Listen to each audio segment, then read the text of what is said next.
Thursday morning. We just left Beverly Beach and we are at Cape Foulweather. The gift shop's closed. One of the hosts had recommended that we come here. We're looking for seals. The gift shop's closed, as I said. I was checking out the hours, but there's none posted. But this is Cape Foulweather. Captain James Cook had discovered this. We're just south of where we were. We decided to backtrack a little bit and come back to Otter, Crest, and Devil's Punchbowl since we missed the turnoff. Hopefully there's some otters down here. This is Devil's Punchbowl. You can see the water coming in. Kind of reminds us when we went to Capri in Italy and you grabbed the chain and pulled the boat through into the hole, the blue hole. This is the north side of, or I guess the south side of Otter's Crest. It's a fairly flat beach here. I think you could probably actually lay out on it if that was your thing. There's a guy out there, I guess he's surfing. There's actually 4 guys surfing. I guess it's a good place to get slammed into the beach. We're headed into Tillamook. This is dairy country. I think we're going to try to go to the cheese factory. We're at the Tillamook cheese factory. We're going through the buffet here. It's all free samples. It's a good place to go. Ken's still in the sample line. They got all kinds of mustards and jellies.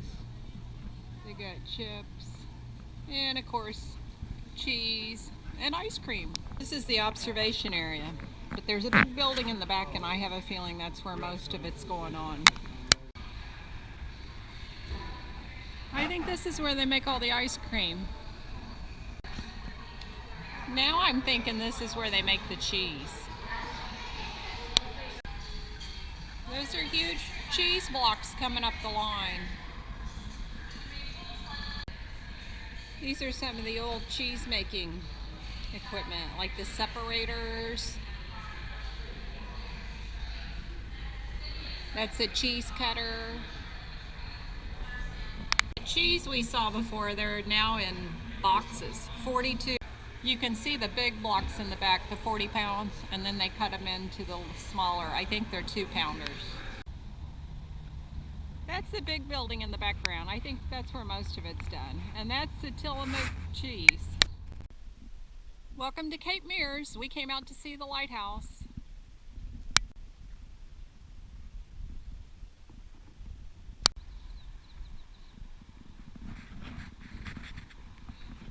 Anything?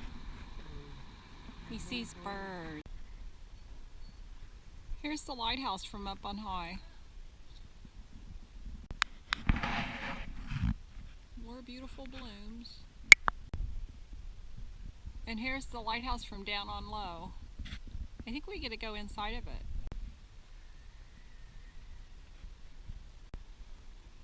There's just hundreds of birds out there in the water.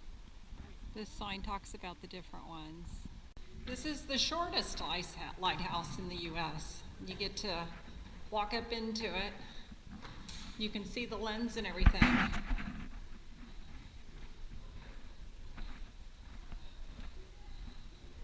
I already hit it. No, I'm kidding.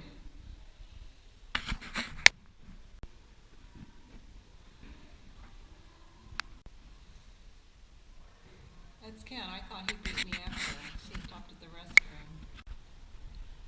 These are really nice. They've kind of cut them into shrubs. This is an octopus tree. It's a Sitka spruce. And it's 46 foot in circumference. It has no central trunk. They had some of these back in Beverly Beach, but they more or less grew on top of a stump and then draped downwards, and they called them octopus tree. It's fairly tall.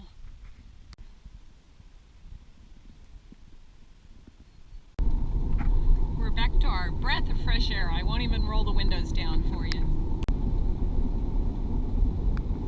Lots of cattle. Now we're at the Blue Heron French Cheese Company. We're still in Tillamook. They have a petting zoo here. I guess he wants petted. Oh, he just like I think took about the whole bag. Well, hang on, let me in on the action, he says. They have quite the selection in here too. We're at Nehalem Bay. They got the tsunami hazard stuff here too. And we're right next to the beach again. So hopefully it's right over this ridge. That wasn't too bad of a walk. The sand's fairly hard. There's our sunset, but I don't think we're going to be down here that long. Another little city up in the hill there. Very nice evening, a little breezy, cool. I told Ken this is a cool piece of driftwood. This is walking back to the campsite. We're just over those pines. So far what we found at the Oregon State Parks is they're usually like a circle, and they got the restroom and the shower out in the middle, and they're fairly long, they're fairly wide open. Good planning.